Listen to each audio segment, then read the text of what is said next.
गोलकोंडी नहीं है किसी के यहाँ, गोलकोंडी नहीं रखते हैं। हाँ ले आइए ना तोड़ के। हाँ हमें शिक्षा विभाग के प्रति सबसे ज्यादा आक्रोश है, एंटी इनकम्बेंसी है। बिल्कुल सही कहा। शिक्षकों और उनके परिजनों में सरकार के प्रति भारी आक्रोश और इसका असर आगामी चुनाव के परिणाम में भी आपको दिखाई मिलेगा। जी नमस्कार, मैं हूं राज पाठक और आप देख रहे हैं बुलेट न्यूज़ टीवी। देखिए, जिस तरीके से लोकसभा चुनाव ये पूरे देश भर में चर्चा का विषय बना हुआ है, क्योंकि तमाम कई बड़े नेता यहाँ पर हैं और देश के भाग्य का फैसला होना है। उसी तरह बिहार का शिक्षा विभाग भी अब पूरे देश भर में चर्चा में है, क्योंकि जिस तरीके से बिहार में जानलेवा गर्मी पड़ रहा है, डिग्री 50 डिग्री के प्लस जा रहा है।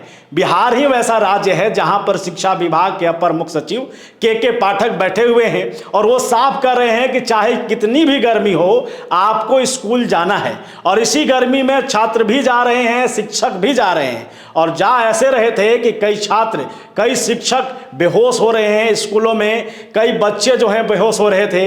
इसके बाद हुआ क्या?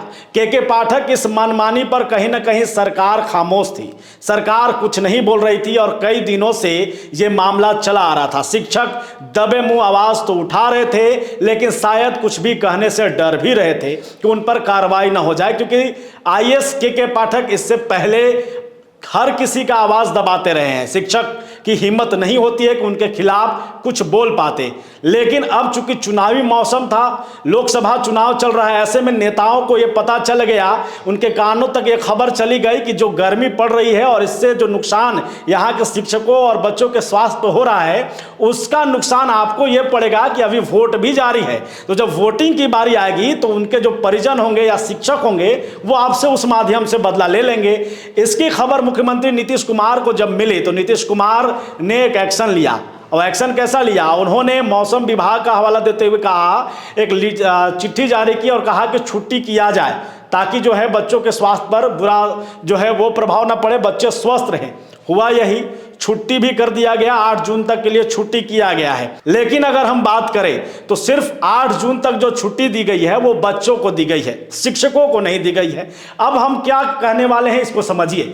देखिए, के पाठक का प्रकरण पुराना है। वो अपनी मनमानी किस तरीके से करते हैं, तानाशाही किस तरीके से करते हैं, ये जग जाहिर है। तमाम वो नेता चाहे सत्ता पक्ष के हों या विपक्ष के हों, के पाठक के खिलाफ आवाज उठाते रहे हैं। शिक्षक आवाज उठाएं न उठाएं डरें, लेकिन कई नेता ऐसे हैं जो के पाठक के खिलाफ आवाज उठाते रहे हैं।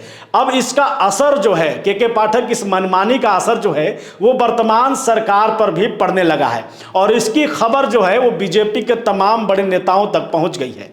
बीजेपी के तमाम नेता ये समझ गए हैं कि आईएएस के पाठक इस तानाशाही के साथ अगर शिक्षा विभाग में बने रहेंगे तो शिक्षकों का जो वोट है, शिक्षकों का जो समर्थन है वो हमारे तरफ से खिसक जाएगा। आपको ये जानकारी है कि जब तेजस्वी और नीतीश कुमार की सरकार थी तो शिक्षकों की एक उम्मीद जो है वो सम्राट चौधरी यानी बीजेपी से बनी हुई थी। लेकिन सत्ता में आते ही जिस तरीके से खामोशी आपको उप मुख्यमंत्री सम्राट चौधरी बीजेपी ने ली है, उसके बाद से शिक्षकों में एक रोष है। और यही रोष जो है अब जो आखिरी चरण का चुनाव है उसमें दिख जाएगा। इसका डर बीजेपी के तमाम बड़े नेताओं को सताने लगा।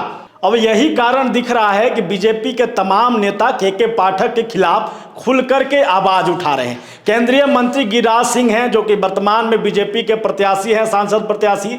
उन्होंने खुल करके बोला है कि किस तरीके से के पाठक शिक्षा विभाग में तानाशाही कर रहे हैं। जो बच्चे जो है अपनी जान पर खेलकर स्कूल जा रहे थे, उनके स्वास्थ्य के साथ कितना खिलवाड़ कर रहे थे, जो शिक्षक हैं उनके साथ कितना मनमानी कर रहे हैं। अब खुल करके तमाम बड़े नेता बीजेपी के बोलने लगे हैं। और ये मानकर चलिए कि जिस तरीके से अब शिक्षकों की एक ताकत उनको दिखने लगी है, यह साफ है कि आने वाले समय में जैसे ही मतदान खत्म हो जाएंगे, रिजल्ट सामने आ जाएगा, सरकार बनेगी, उसके बाद बिहार सरकार के पाठक को लेकर के एक बड़ा निर्णय लेगी।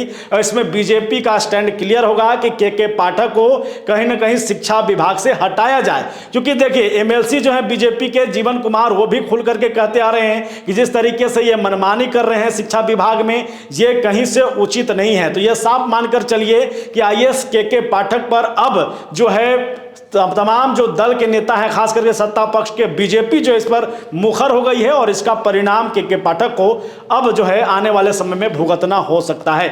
बने रहिए हमारे साथ, देखते रहिए, लगातार हम इस पर आपको अपडेट देते रहेंगे। बहुत बहुत धन्यवाद।